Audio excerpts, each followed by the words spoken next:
Capítulo 5.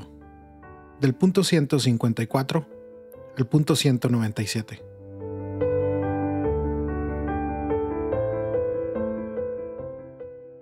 La mejor política. Para hacer posible el desarrollo de una comunidad mundial, capaz de realizar la fraternidad a partir de pueblos y naciones que vivan la amistad social, hace falta la mejor política puesta al servicio del verdadero bien común. En cambio, desgraciadamente la política hoy con frecuencia suele asumir formas que dificultan la marcha hacia un mundo distinto. Populismos y liberalismos. El desprecio de los débiles puede esconderse en formas populistas, que los utilizan demagógicamente para sus fines, o en formas liberales al servicio de los intereses económicos de los poderosos. En ambos casos se advierte la dificultad para pensar un mundo abierto que tenga lugar para todos, que incorpore a los más débiles y que respete las diversas culturas. Popular o populista. En los últimos años la expresión populismo o populista ha invadido los medios de comunicación y el lenguaje en general. Así pierde el valor que podría contener y se convierte en una de las polaridades de la sociedad dividida.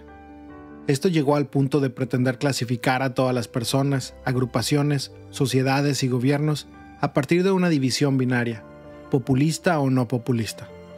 Ya no es posible que alguien opine sobre cualquier tema sin que intenten clasificarlo en uno de esos dos polos, a veces para descreditarlo injustamente o para enaltecerlo en exceso. La pretensión de instalar el populismo como clave de lectura de la realidad social tiene otra debilidad, que ignora la legitimidad de la noción de pueblo. El intento por hacer desaparecer del lenguaje esta categoría podría llevar a eliminar la misma palabra democracia, es decir, el gobierno del pueblo. No obstante, si se quiere afirmar que la sociedad es más que la mera suma de los individuos, se necesita la palabra pueblo. La realidad es que hay fenómenos sociales que articulan a las mayorías, que existen megatendencias y búsquedas comunitarias. También que se puede pensar en objetivos comunes, más allá de las diferencias para conformar un proyecto común.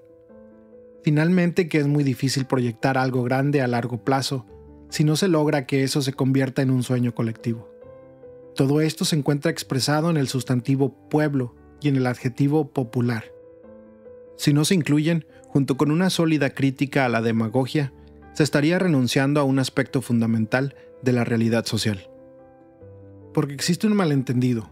Pueblo no es una categoría lógica ni una categoría mística, si lo entendemos en el sentido de que todo lo que hace el pueblo es bueno, o en el sentido de que el pueblo sea una categoría angelical. Es una categoría mítica. Cuando expliques lo que es un pueblo, utilizas categorías lógicas porque tienes que explicarlo. Cierto, hacen falta, pero así no explicas el sentido de pertenencia a un pueblo. La palabra pueblo tiene algo más que no se puede explicar de manera lógica. Ser parte de un pueblo es formar parte de una identidad común, hecha de lazos sociales y culturales. Y esto no es algo automático, sino todo lo contrario. Es un proceso lento, difícil, hacia un proyecto común. Hay líderes populares capaces de interpretar el sentir de un pueblo, su dinámica cultural y las grandes tendencias de una sociedad. Aglutinando y conduciendo, puede ser la base para un proyecto duradero de transformación y crecimiento que implica también la capacidad de ceder lugar a otros en pos del bien común. Pero deriva en insano populismo cuando se convierte en la habilidad de alguien para cautivar en orden a instrumentalizar políticamente la cultura del pueblo, con cualquier signo ideológico, al servicio de su proyecto personal y de su perpetuación en el poder. Otras veces busca sumar popularidad, exacerbando las inclinaciones más bajas y egoístas de algunos sectores de la población. Esto se agrava cuando se convierte, con formas groseras o sutiles, en un avasallamiento de las instituciones y de la legalidad. Los grupos populistas cerrados desfiguran la palabra pueblo, puesto que en realidad no hablan de un verdadero pueblo. En efecto, la categoría de pueblo es abierta. Un pueblo vivo, dinámico y con futuro es el que está abierto permanentemente a nuevas síntesis incorporando al diferente. No lo hace negándose a sí mismo, pero sí con la disposición a ser movilizado, cuestionado, ampliado, enriquecido por otros y de ese modo puede evolucionar. Otra expresión de la degradación de un liderazgo popular es el inmediatismo. Se responde a exigencias populares en orden a garantizarse votos o aprobación, pero sin avanzar en una tarea ardua y constante que genere a las personas los recursos para su propio desarrollo, para que puedan sostener su vida con esfuerzo y su creatividad. En esta línea dije claramente que estoy lejos de proponer un populismo irresponsable. Por una parte, la superación de la inequidad supone el desarrollo económico, aprovechando las posibilidades de cada región y asegurando así una equidad sustentable. Por otra parte, los planes asistenciales que atienden ciertas urgencias solo deberían pensarse como respuestas pasajeras. El gran tema es el trabajo, lo verdaderamente popular porque promueve el bien del pueblo. Es asegurar a todos la posibilidad de hacer brotar las semillas que Dios ha puesto en cada uno, sus capacidades, su iniciativa, sus fuerzas. Esa es la mejor ayuda para un pobre, el mejor camino hacia una existencia digna. Por ello insisto en que ayudar a los pobres con dinero debe ser siempre una solución provisoria para resolver urgencias. El gran objetivo debería ser siempre permitirles una vida digna a través del trabajo. Por más que cambien los mecanismos de producción, la política no puede renunciar al objetivo de lograr que la organización de una sociedad asegure a cada persona alguna manera de aportar sus capacidades y su esfuerzo. Porque no existe peor pobreza que aquella que priva del trabajo y de la dignidad del trabajo. En una sociedad realmente desarrollada, el trabajo es una dimensión irrenunciable de la vida social, ya que no solo es un modo de ganarse el pan, sino también un cauce para el crecimiento personal, para establecer relaciones sanas, para expresarse a sí mismo, para compartir dones, para sentirse corresponsable en el perfeccionamiento del mundo y, en definitiva, para vivir como pueblo. Valores y límites de las visiones liberales. La categoría de pueblo, que incorpora una valoración positiva de los lazos comunitarios y culturales, suele ser rechazada por las visiones liberales individualistas, donde la sociedad es considerada una mera suma de intereses que coexisten. Hablan de respeto a las libertades, pero sin la raíz de una narrativa común. En ciertos contextos es frecuente acusar de populistas a todos los que defiendan los derechos de los más débiles de la sociedad. Para estas visiones, la categoría de pueblo es una mitificación de algo que en realidad no existe. Sin embargo, aquí se crea una polarización innecesaria, ya que ni la idea de pueblo ni la de prójimo son categorías puramente míticas o románticas que excluyan o desprecien la organización social, la ciencia y las instituciones de la sociedad civil. La caridad reúne ambas dimensiones, la mítica y la institucional, puesto que implica una marcha eficaz de transformaciones de la historia que exige incorporarlo principalmente todo. Las instituciones, el derecho, la técnica, la experiencia, los aportes profesionales, el análisis científico, los procedimientos administrativos, porque no hay de hecho vida privada si no es protegida por un orden público. Un hogar cálido no tiene intimidad si no es bajo la tutela de la legalidad, de un estado de tranquilidad fundado en la ley y en la fuerza, y con la condición de un mínimo de bienestar asegurado por la división del trabajo, los intercambios comerciales, la justicia social y la ciudadanía política. La verdadera caridad es capaz de incorporar todo esto en su entrega, y sí debe expresarse en el encuentro persona a persona. También es capaz de llegar a una hermana o a un hermano lejano e incluso ignorado, a través de los diversos recursos que las instituciones de una sociedad organizada, libre y creativa son capaces de generar. Si vamos al caso, aún el buen samaritano necesitó de la existencia de una posada que le permitiera resolver lo que él solo en ese momento no estaba en condiciones de asegurar. El amor al prójimo es realista y no desperdicia nada que sea necesario para una transformación de la historia que beneficie a los últimos. De otro modo, a veces se tienen ideologías de izquierda o pensamientos sociales, junto con hábitos individualistas y procedimientos ineficaces que solo llegan a unos pocos. Mientras tanto, la multitud de los abandonados queda a merced de la posible buena voluntad de algunos. Esto hace ver que es necesario fomentar no únicamente una mística de la fraternidad, sino al mismo tiempo una organización mundial más eficiente para ayudar a resolver los problemas acuciantes de los abandonados que sufren y mueren en los países pobres. Esto a su vez implica que no hay una sola salida posible, una única metodología aceptable, una receta económica que pueda ser aplicada igualmente por todos, y supone que aún la ciencia más rigurosa pueda proponer caminos diferentes. Todo esto podría estar colgado de alfileres si perdemos la capacidad de advertir la necesidad de un cambio en los corazones humanos, en los hábitos y en los estilos de vida.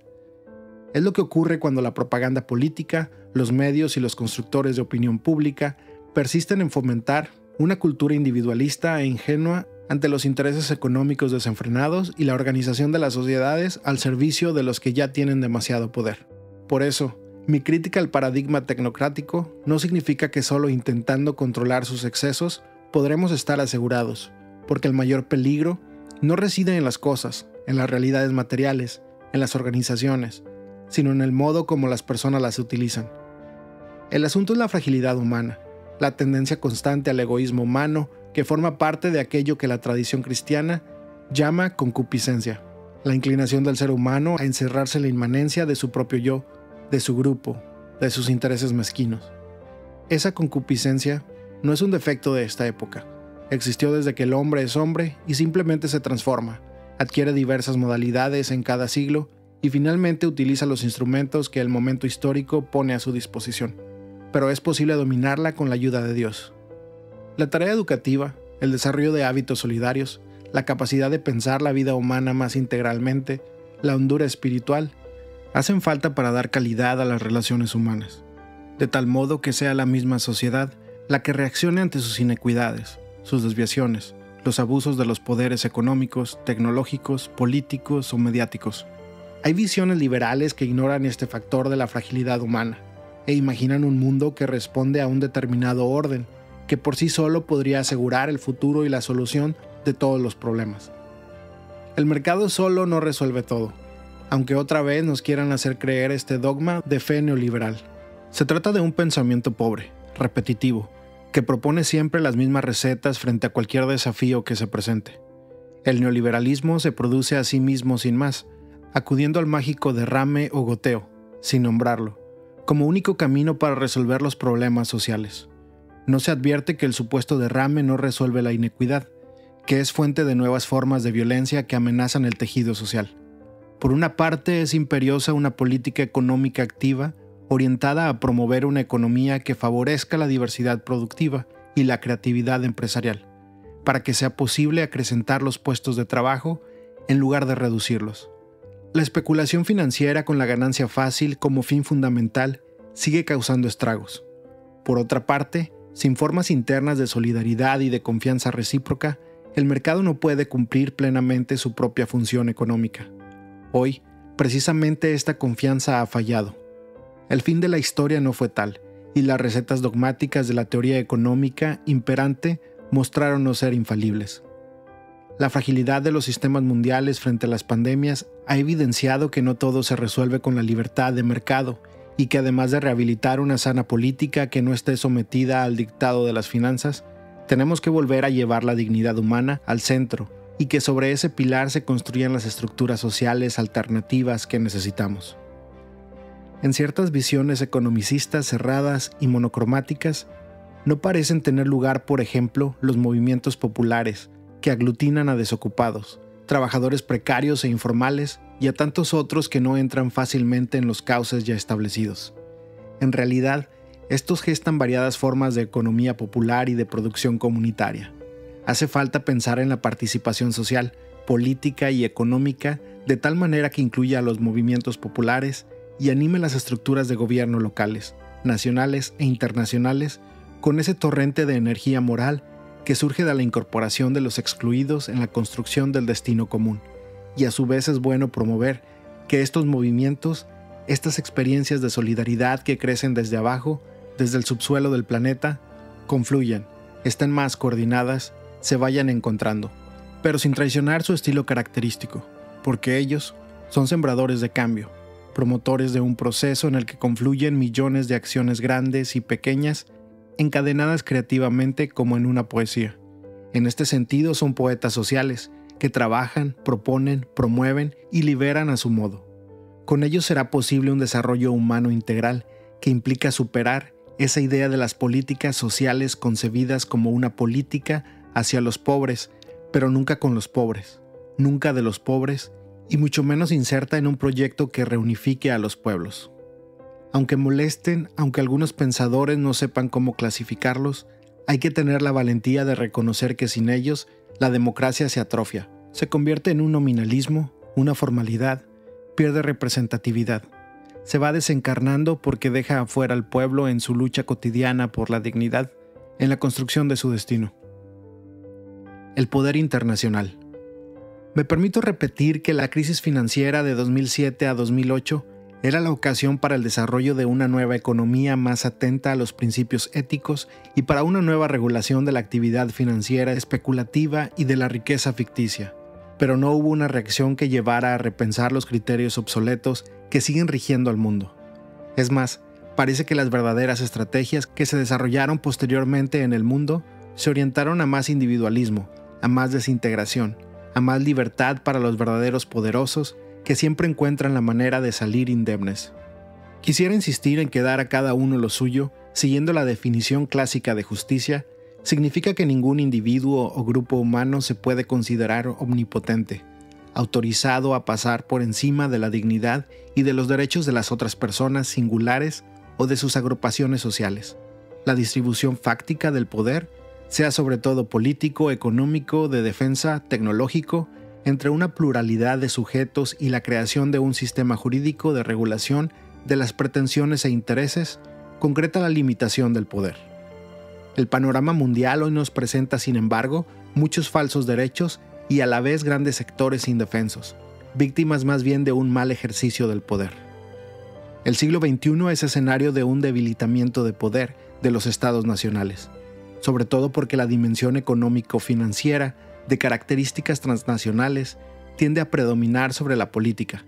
En este contexto, se vuelve indispensable la maduración de instituciones internacionales más fuertes y eficazmente organizadas, con autoridades designadas equitativamente por acuerdo entre los gobiernos nacionales y dotadas de poder para sancionar. Cuando se habla de la posibilidad de alguna forma de autoridad mundial regulada por el derecho, no necesariamente debe pensarse en una autoridad personal. Sin embargo, al menos debería incluir la gestación de organizaciones mundiales más eficaces, dotadas de autoridad para asegurar el bien común mundial, la erradicación del hambre y la miseria, y la defensa cierta de los derechos humanos elementales.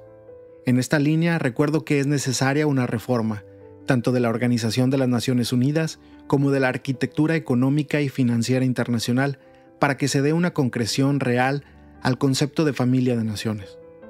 Sin duda esto supone límites jurídicos precisos que eviten que se trate de una autoridad cooptada por unos pocos países, y que a su vez impidan imposiciones culturales o el menoscabo de las libertades básicas de las naciones más débiles a causa de diferencias ideológicas.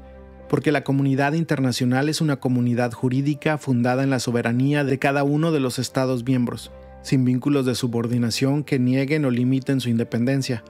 Pero la labor de las Naciones Unidas, a partir de los postulados de preámbulo y de los primeros artículos de su Carta Constitucional, puede ser vista como el desarrollo y la promoción de la soberanía del derecho, sabiendo que la justicia es requisito indispensable para obtener el ideal de la fraternidad universal.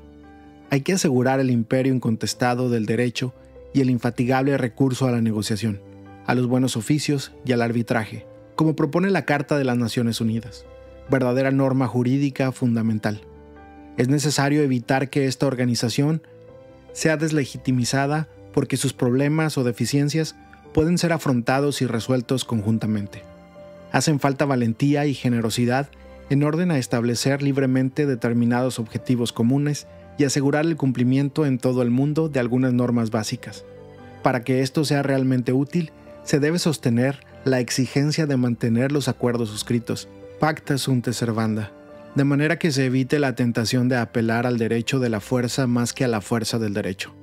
Esto requiere fortalecer los instrumentos normativos para la solución pacífica de las controversias, de modo que se refuercen su alcance y su obligatoriedad. Entre estos instrumentos normativos deben ser favorecidos los acuerdos multilaterales entre los estados, porque garantizan mejor que los acuerdos bilaterales el cuidado de un bien común realmente universal y la protección de los estados más débiles. Gracias a Dios, tantas agrupaciones y organizaciones de la sociedad civil ayudan a paliar las debilidades de la comunidad internacional, su falta de coordinación en situaciones complejas, su falta de atención frente a derechos humanos fundamentales y a situaciones muy críticas de algunos grupos. Así adquiere una expresión concreta el principio de subsidiariedad, que garantiza la participación y la acción de las comunidades y organizaciones de menor rango, las que complementan la acción del Estado.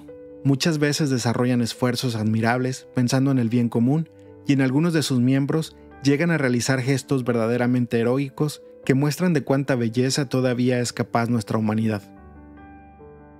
Una caridad social y política. Para muchos, la política hoy es una mala palabra, y no se puede ignorar que detrás de este hecho están a menudo los errores, la corrupción, la ineficiencia de algunos políticos. A esto se añaden las estrategias que buscan debilitarla, reemplazarla por la economía o dominarla con alguna ideología. ¿Pero puede funcionar el mundo sin política? ¿Puede haber un camino eficaz hacia la fraternidad universal y la paz social sin una buena política? La política que se necesita. Me permito volver a insistir que la política no debe someterse a la economía y esta no debe someterse a los dictámenes y al paradigma eficiencista de la tecnocracia. Aunque haya que rechazar el mal uso del poder, la corrupción, la falta de respeto a las leyes y la ineficiencia, no se puede justificar una economía sin política que sería incapaz de propiciar otra lógica que rija los diversos aspectos de la crisis actual. Al contrario, necesitamos una política que piense con visión amplia y que lleve adelante un replanteo integral, incorporando en un diálogo interdisciplinario los diversos aspectos de la crisis. Pienso en una sana política capaz de reformar las instituciones, coordinarlas y dotarlas de mejores prácticas que permitan superar presiones e inercias viciosas. No se puede pedir esto a la economía, ni se puede aceptar que ésta asuma el poder real del Estado. Ante tantas formas mezquinas e inmediatistas de política, recuerdo que la grandeza política se muestra cuando en momentos difíciles se obra por grandes principios y pensando en el bien común a largo plazo. Al poder político le cuesta mucho asumir este deber en un proyecto de nación, y más aún en un proyecto común para la humanidad presente y futura. Pensar en los que vendrán no sirve a los fines electorales, pero es lo que exige una justicia auténtica, porque como enseñaron los obispos de Portugal, la tierra es un préstamo que cada generación recibe y debe transmitir a la generación siguiente. La sociedad mundial tiene serias fallas estructurales que no se resuelven con parches o soluciones rápidas meramente ocasionales. Hay cosas que deben ser cambiadas con replanteos de fondo y transformaciones importantes. Solo una sana política podría liderarlo, convocando a los más diversos sectores y a los saberes más variados. De esa manera, una economía integrada en un proyecto político, social, cultural y popular que busque el bien común puede abrir camino a oportunidades diferentes, que no implican detener la creatividad humana y su sueño de progreso, sino orientar esa energía con cauces nuevos. El amor político. Reconocer a cada ser humano como un hermano o una hermana y buscar una amistad social que integre a todos no son meras utopías. Exigen la decisión y la capacidad para encontrar los caminos eficaces que las hagan realmente posibles. Cualquier empeño en esta línea se convierte en un ejercicio supremo de la caridad, porque un individuo puede ayudar a una persona necesitada, pero cuando se une a otros para generar procesos sociales de fraternidad y de justicia para todos, entra en el campo de la más amplia caridad, la caridad política. Se trata de avanzar hacia un orden social y político cuya alma sea la caridad social. Una vez más convoco a rehabilitar la política, que es una altísima vocación. Es una de las formas más preciosas de la caridad, porque busca el bien común. Todos los compromisos que brotan de la doctrina social de la Iglesia provienen de la caridad, que según la enseñanza de Jesús, es la síntesis de toda la ley. Esto supone reconocer que el amor lleno de pequeños gestos de cuidado mutuo es también civil y político, y se manifiesta en todas las acciones que procuran construir un mundo mejor. Por esa razón, el amor no solo se expresa de relaciones íntimas y cercanas, sino también en las macrorrelaciones como las relaciones sociales, económicas y políticas. Esta caridad política supone haber desarrollado un sentido social que supera toda mentalidad individualista. La caridad social nos hace amar el bien común y nos lleva a buscar efectivamente el bien de todas las personas, consideradas no solo individualmente, sino también en la dimensión social que las une. Cada uno es plenamente persona cuando pertenece a un pueblo, y al mismo tiempo no hay verdadero pueblo sin respeto al rostro de cada persona. Pueblo y persona son términos correlativos, sin embargo hoy se pretende reducir las personas a individuos, fácilmente dominables por poderes que miran a intereses espurios. La buena política busca caminos de construcción de comunidades en los distintos niveles de la vida social, en orden a reequilibrar y reorientar la globalización para evitar sus efectos disgregantes. Amor efectivo. A partir del amor social, es posible avanzar hacia una civilización del amor a la que todos podamos sentirnos convocados.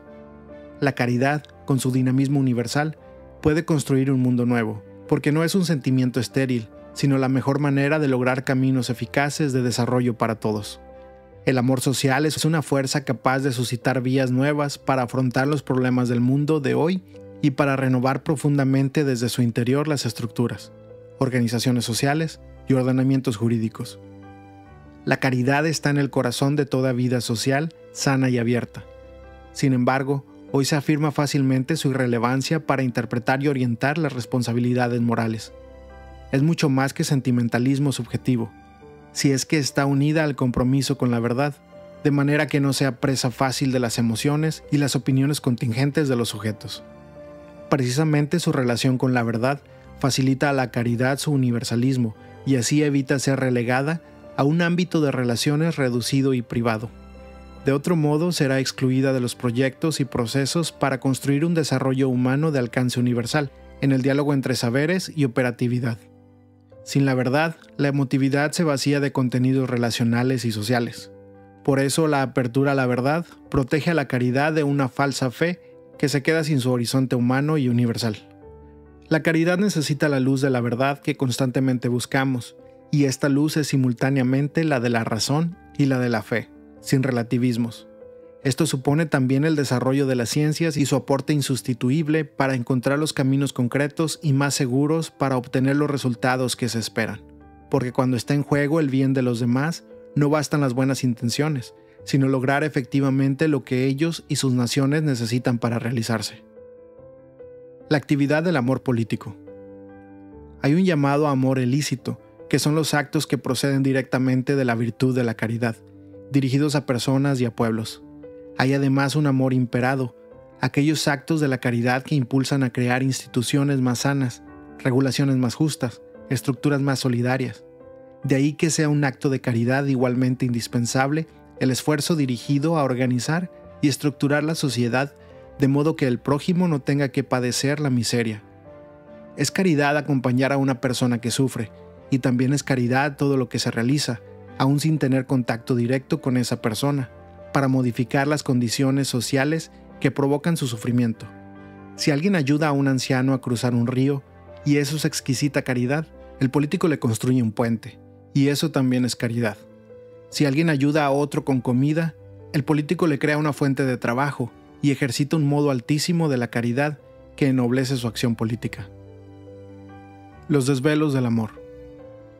Esta caridad, corazón del espíritu de la política, es siempre un amor preferencial por los últimos, que está detrás de todas las acciones que se realizan a su favor.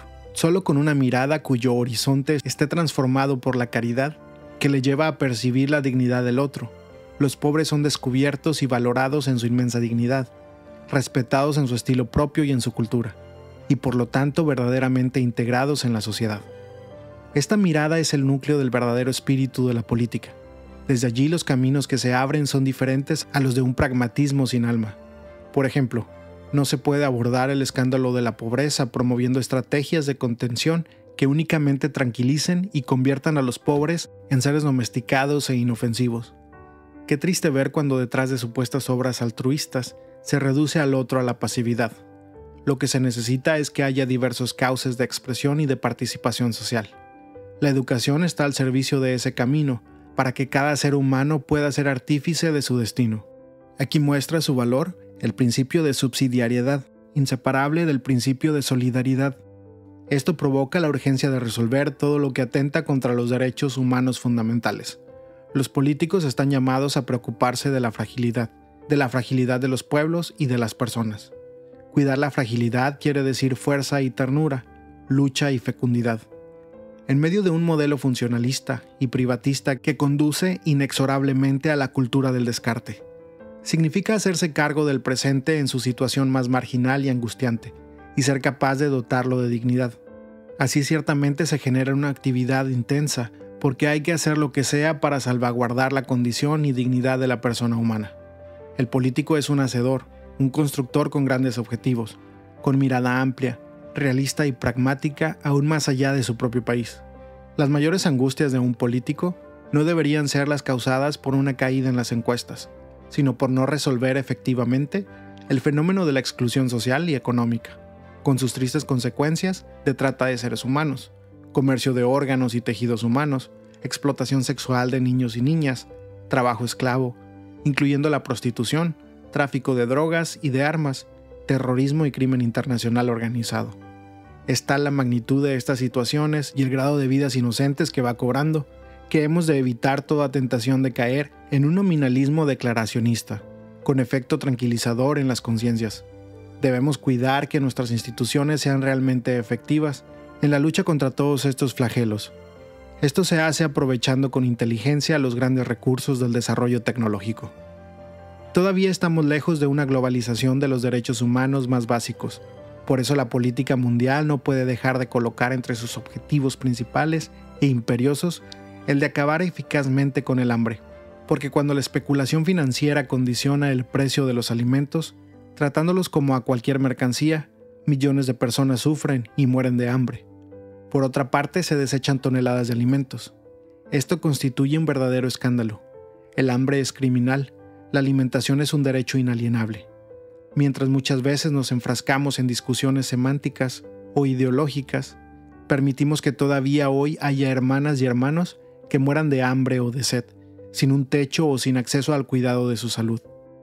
Junto con estas necesidades elementales insatisfechas, la trata de personas es otra vergüenza para la humanidad que la política internacional no debería seguir tolerando, más allá de los discursos y las buenas intenciones. Son mínimos impostergables. Amor que integra y reúne. La caridad política se expresa también en la apertura a todos, principalmente aquel a quien le toca gobernar, está llamado a renuncias que hagan posible el encuentro y busca la confluencia al menos en algunos temas. Sabe escuchar el punto de vista del otro, facilitando que todos tengan un espacio. Con renuncias y paciencia, un gobernante puede ayudar a crear este hermoso poliedro donde todos encuentren un lugar. En esto no funcionan las negociaciones de tipo económico. Es algo más, es un intercambio de ofrendas en el favor del bien común. Parece una utopía ingenua, pero no podemos renunciar a este altísimo objetivo. Mientras vemos que todo tipo de intolerancias fundamentalistas daña las relaciones entre personas, grupos y pueblos, vivamos y enseñemos nosotros el valor del respeto, el amor capaz de asumir toda diferencia, la prioridad de la dignidad de todo ser humano sobre cualesquiera fuesen sus ideas, sentimientos, prácticas y aún sus pecados. Mientras en la sociedad actual proliferan los fanatismos, las lógicas cerradas y la fragmentación social y cultural, un buen político da el primer paso para que resuenen las distintas voces. Es cierto que las diferencias generan conflictos, pero la uniformidad genera asfixia y hace que nos fagocitemos culturalmente. No nos resignemos a vivir encerrados en un fragmento de realidad. En este contexto quiero recordar que junto con el gran imán, Ahmad Al-Tayeb, pedimos a los artífices de la política internacional y de la economía mundial comprometerse seriamente para difundir la cultura de la tolerancia, de la convivencia y de la paz. Intervenir lo antes posible para parar el derramamiento de sangre inocente. Y cuando una determinada política siembra el odio o el miedo hacia otras naciones en nombre del bien del propio país, es necesario preocuparse, reaccionar a tiempo y corregir inmediatamente el rumbo.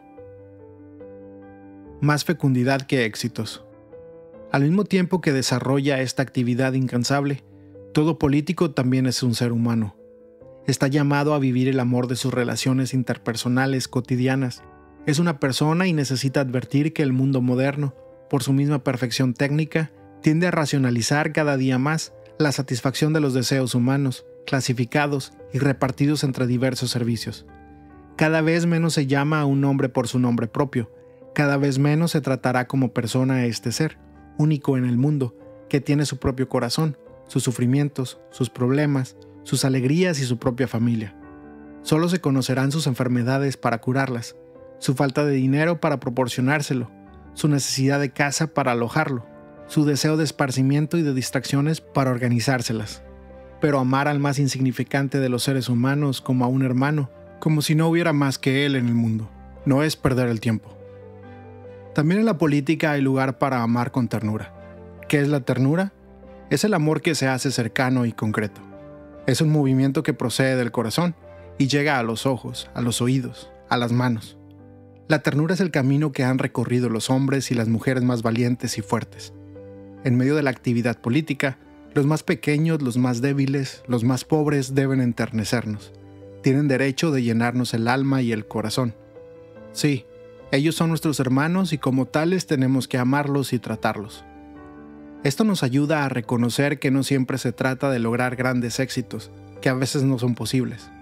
En la actividad política hay que recordar que más allá de toda apariencia, cada uno es inmensamente sagrado y merece nuestro cariño y nuestra entrega.